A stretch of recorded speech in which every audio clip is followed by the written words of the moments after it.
I had seen the cartoon Medusa image printed on the yellow danger flag outside the injury hut. She has tusks for teeth and crazy eyes. When the Medusa flag is flying, it's best not to swim. Really, it is at your own discretion.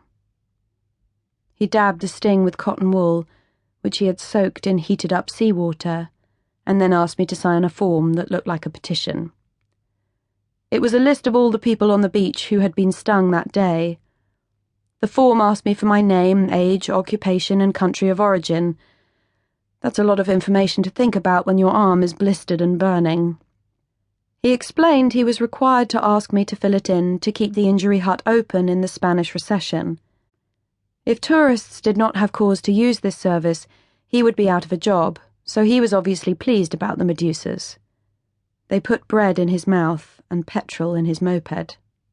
Peering at the form, I could see that the age of the people on the beach stung by Medusas ranged from 7 to 74, and they mostly came from all over Spain, but there were a few tourists from the UK and someone from Trieste.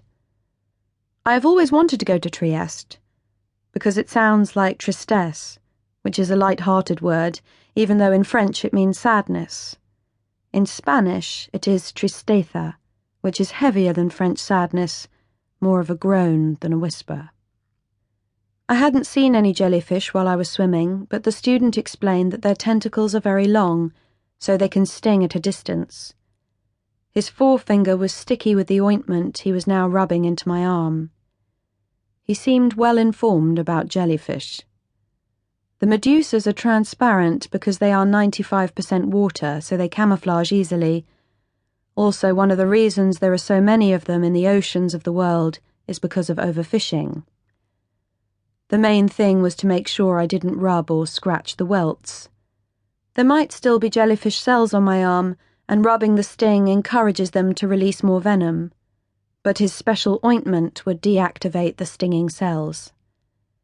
As he talked, I could see his soft pink lips pulsing like a Medusa in the middle of his beard. He handed me a pencil stub and asked me to please fill in the form. Name: Sofia Papasteriadis. Age 25. Country of origin UK. Occupation blank. The jellyfish don't care about my occupation, so what is the point? It is a sore point.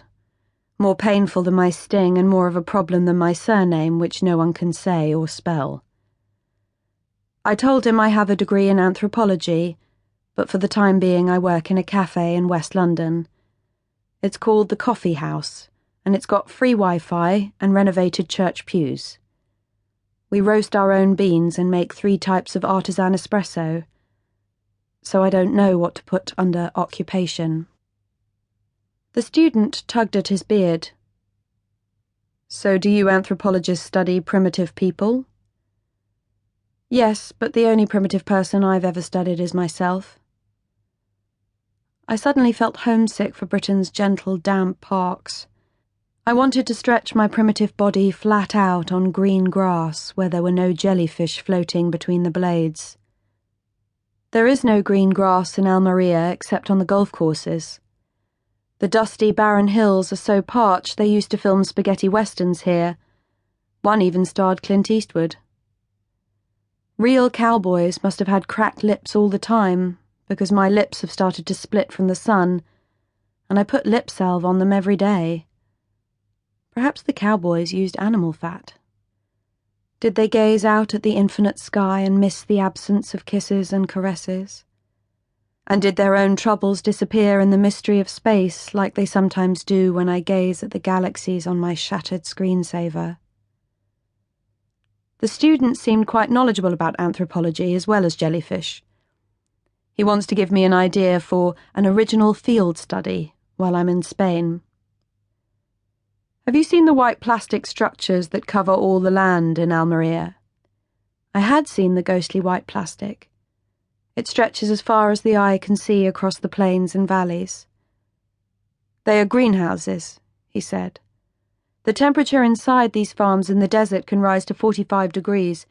They employ illegal immigrants to pick the tomatoes and peppers for the supermarkets, but it's more or less slavery.